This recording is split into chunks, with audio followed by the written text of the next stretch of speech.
And now, Committee Confessions. Hi, and welcome to the committee program. I am your host, Arun Chaudhary. Thanks so much for joining us tonight. We have a new segment. It's called Committee Confessions, and originally it was designed to be a vessel to hold some of Julia Doubleday's more pointed rants and keep the public safe from that. In this case, it's going to be to take some of my more negative predictions and be an explosion chamber to keep, again, you, the listening public, safe from our cynicism here on the show. You know, we are not journalists, we are political communicators, and often we can come across extremely cynically. So tonight we will focus on two elections in this confession segment. The first is Hungary, in which I will read to you from an article that I have just written that's about this subject. And the second will be France, in which we'll bring in a friend of the show and a friend of mine, Pauline. So let's begin in Hungary.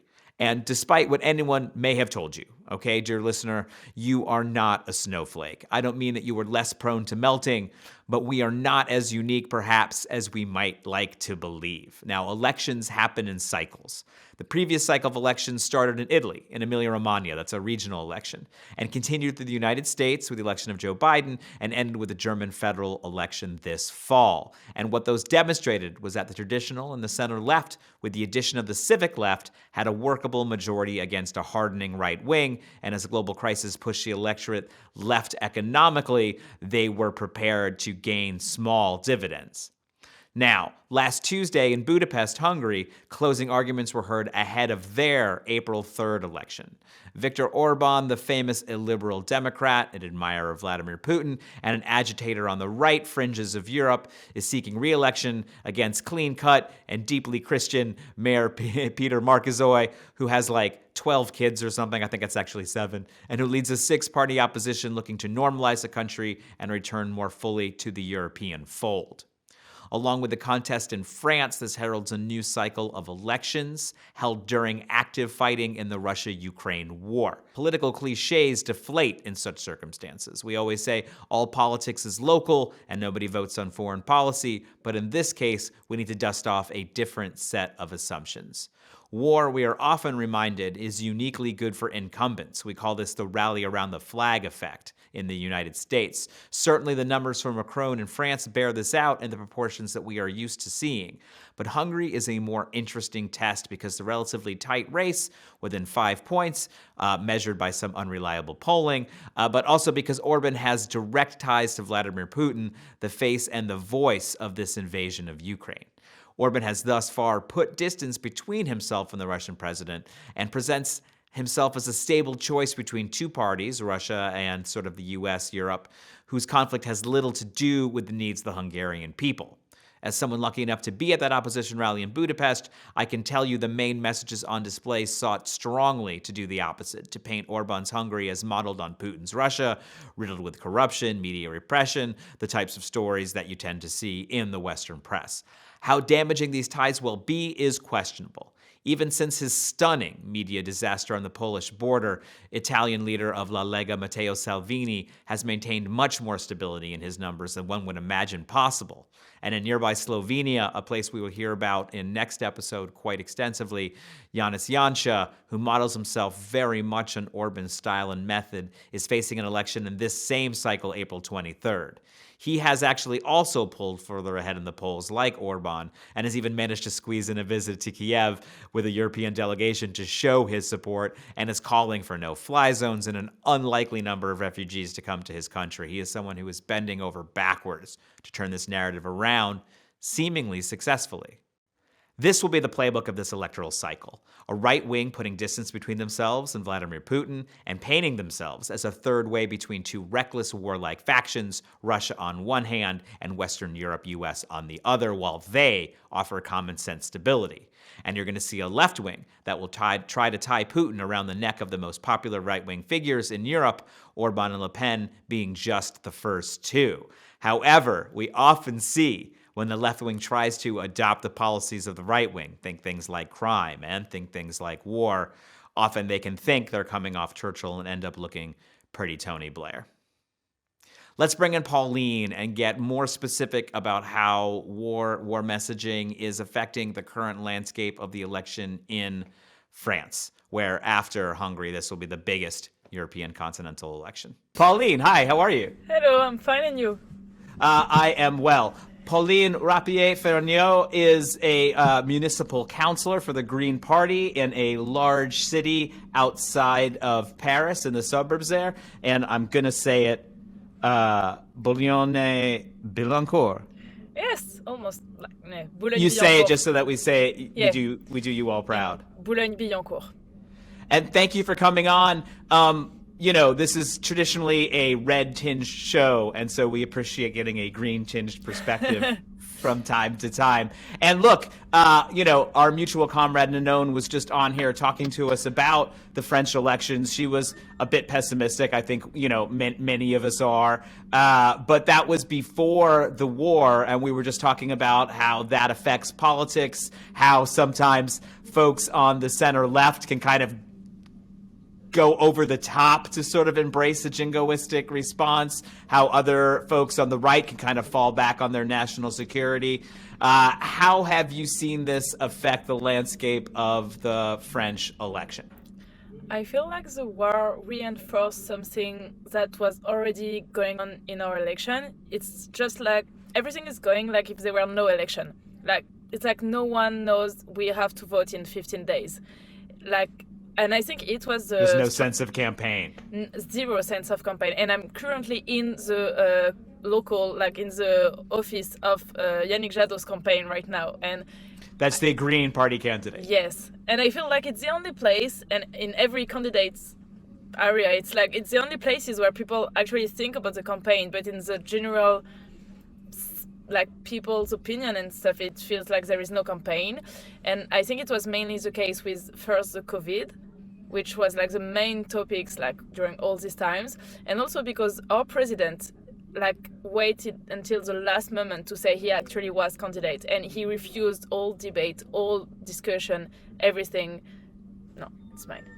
My colleague asking to take my glasses and my phone charger. Absolutely it's all not. mine. No. Yeah, it's mine.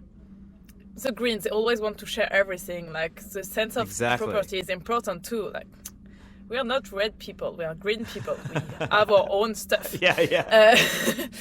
So it reinforced this because Macron just said he was candidate, and he didn't even come to a journalist show or something. He just wrote a letter, so no one could question him about anything. Just wrote a letter, and then there's been the war, and now he just put himself in he's a spectacle, like a theater. He just shows people with pictures of him being at work, very focused on how he deal with the war, and he showed up in Moscow, right? He's a shower-upper. Yeah, he's good exactly. at that. Yeah, and he's doing it very well because knows the how do you call the stuff with the numbers that say where the candidates are? The polls.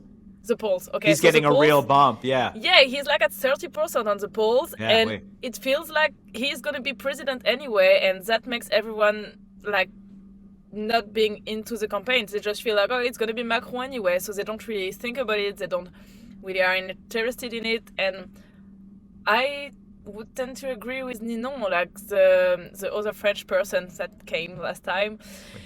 And who was saying it's really depressing because for all of us who are young, who want a better future or who just want a future, it's hard to think we're going to have 5 more years of someone who don't care at all about environment, about any social reality. The only thing he's talking about is nothing about ecology, and all the thing he's proposing for the future is cutting on social rights of people.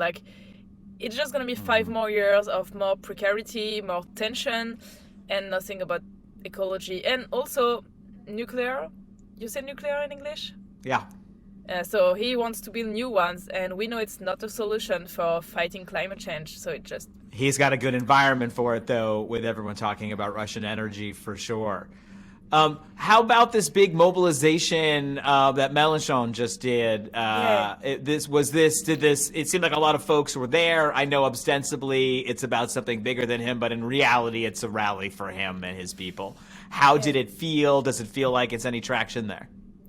Well, I know a lot of people who are not necessarily supporting Mélenchon who went there just because it's a political event and there is not that much political And there's things. no sort of pillars, right, to sort of rally around. Yeah, and it's like some of us just went there just to see, to feel the atmosphere. I don't think it was that big. Like, I actually went there to take a coffee with friends just near the area, and I expected more people, but at the same time, seeing like tens thousands of people who were just there to listen to a political meeting in a period where no one cares about like real politics, like no one is really into it. To see some people who are ready to go out on a Sunday to just participate to a march for a candidate whereas most people just say, oh, I don't want to touch politics, like they're all the same, it's not interesting. It gave me hope, like, to think there were still some people that really were interested in this and ready to put energy in it. It was not for my candidate, but it was still good to see some people were ready to go outside to push a candidate with radical ideas, like that are seen as radical, but really like left ideas, and they were willing to go outside to support it. It gave me a little bit of hope. Now, is there a chance, this will be a slightly naive American question, although naive on both sides because these things are always reported as impossible till they're possible, is the absolute sort of lack of enthusiasm from anyone on the left and probably from many even in the center, does it actually boost Le Pen's chances, as we've also seen her kind of solidify as the second runner-up status? And one of the predictions we had on the show of Valérie running up from the Republican side seems to have not really happened. She seems to have been a bit of a disappointment. Well, on one side there is so on one side I think for Marine Le Pen, she benefits from Mélenchon going up. The fact that we get closer to the end of the election, Mélenchon, exactly like 2017, is going up also in the polls. And so there is people on the left that say, oh, the smart choice, or like the useful choice, like in tactical French we say tactical vote. Okay, in French, vote utile. So a lot of people on the left are saying the tactical vote is Mélenchon.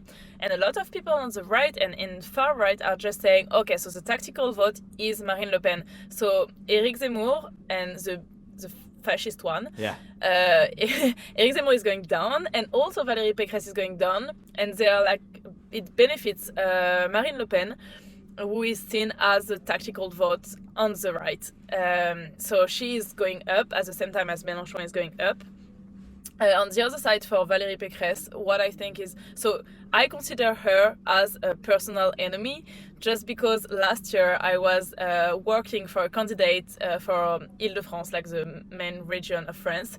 And I was working for the Green candidate who was against Valérie Pécresse. So it's been like 2 years I'm fighting against her.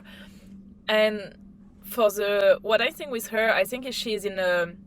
How do you call a street where you can go on a way but not go outside? It was like a one-way street. Okay, a one-way street, like when you arrive and there is no exit. Yeah. It's a non-issue, like just like it's a dead end. Yeah, dead end. Dead end, yeah. Okay, so she's in a dead end. Like, there is a French expression saying it. I don't know if it's correct to translate it in English, but she's in a dead end. Yeah. Because she, no, that makes sense. Like, there were a space for like the traditional right, but she, in her primary, ended up being her with the one being super racist. And so to get everyone, she got to move even more on the racist part of the like anti-immigration, like French identity, blah, blah, blah. So she took the line to go on the same topics as the far right. So she got stuck between Emmanuel Macron, who is doing a right-wing... Right, who just creeps over any real estate you give him on the right, he's just going to eat it. Yeah. He's on the right. Like, his policy is on the right, so he's taking all the votes on the right. And people, like right-wing electors, are happy with what Macron is doing. And so on the other side, there is the far right. And if you have another candidate who is trying to be on the far right, like, people are just going to vote for the original far right one, like the original racist. Why would they go for a new racist who are just a little less racist? And it ended up having us with some debate between Éric Zemmour and Valérie Pécresse, we were just both saying, oh, you copy me, no, you copy me, no, you copy me, oh, I'm stronger than you on immigration, no, I'm stronger. And it just made no sense. And it's not like, good TV. Yeah, it was like ridiculous debate, and at the same time it was showing exactly her problem. Like, she tried to get the vote of like extreme right, and now she's blocked in her dead end, and too bad for her. I think the one thing that surprises me, that has surprised me, continues to surprise me, and you are just echoing, and maybe we'll have this be the last bit, is how empowered you are as an incumbent in France to sort of not run. Right? In the US, this would bite you in the ass if you like don't show up to things, if you won't debate people, if you won't like announce when everybody knows. Like, eventually it's not cute anymore and somebody else just eclipses you because they take the spotlight. But the way like Macron has been able to sort of not participate, not talk about things, not inform people on the election, it's American in sort of in scope, and yet it's the French who are really spearheading this. Like, in a country that sort of to us is so famously political, how is it that running away and not engaging can be so successful? Yeah, I don't understand. Like, really, even for me, I'm just like, but it feels like there is kind of a echo, like it works both ways. There is a candidate not trying to being a candidate, and at the same time, so people just feel like it's not a moment, like it's not a political moment, like there is no need to be engaged, and it's like both things are going parallel. Like, I don't know if you see what I mean, but I feel like, and so it works this way, but I think it's also a matter of like 5 years of Macron trying to kind of kill the debate, and never going to have explanation with journalists. He never wanted any confrontation, so it felt like he was always on top of everything, floating above, and like the other people were like debating between them, but he was just too important for this, like dealing with the real stuff, like dealing with France and like with the big affair, and like, so the other one, the little one, could fight between them, but it was not his problem. But it's really hard for me to explain, because people are not disengaged. Like, they are engaged in a lot of things. Like, there is thousands of people helping migrants all over France. Like, there is people going to protest. There have been the Yellow Jackets, the Gilets jaunes. There have been a lot of protests during all Macron's mandate. Like, everyone have been moving, and it's not like if people just have been waiting and doing nothing. So people are engaged, but there is a missing link between people involvement and electoral politics. The fact that, yes, they could change something. And I think the one of the main responsible for this is not Macron, but it's the Socialist Party. Because since I'm born, I've seen the right and the left, and the so-called left, the one and the other, and nothing absolutely changed. And for people, I'm only 26. Some people are 40 years old or 50 years old, as if they've seen both several times, and nothing changed. And I understand people, like, they're not stupid. They're right to conclude that whoever is in power, nothing's going to change, because nothing is changing. And I think the Socialist Party in 2012, who got elected and for 5 years did nothing, they are the main responsible for this situation. They showed, or they showed that left in power did nothing, or they could have, they haven't. But it's hard now for people like us to just go and meet people and say, hey, are you going to vote for us? And they're just saying, I'm not voting anymore, or I'm not interested in this, or I don't believe politicians. And they're kind of right. Like, you can't lie to them 10 times and then come to see them and accept them to believe you. Like, why would they trust you now? No, and that's the exact point of kind of talking about the Hungarian and then I think the French election here, is because I think this cycle of elections is going to be really bad for the center left for two reasons. One, because of the kind of eagerness of embracing war at the same time as not having the national security bona fides of the right. And also, we have a string of elections that are exactly as you described, these older election in France happening with Joe Biden, with Olaf Scholz, a lot of kind of fragile center-left coalitions that are not being able to deliver the things that they were elected to do because of politics, because of a lot of reasons. But you're going to see a lot of young people, people from the civic left, people who actually kind of were like, yeah, I'm going to do this, not want to do it again. Well, there is something that changed in my life. Like, since I was born, I always wanted to be involved to save the planet and to make the world a better place. And it's still what makes me move every day. Like, I put a lot of energy trying to make my green candidate being as high as possible in the poll, because I feel like it's going to change the space for ecology in the debate for 5 years. So I really put energy in it.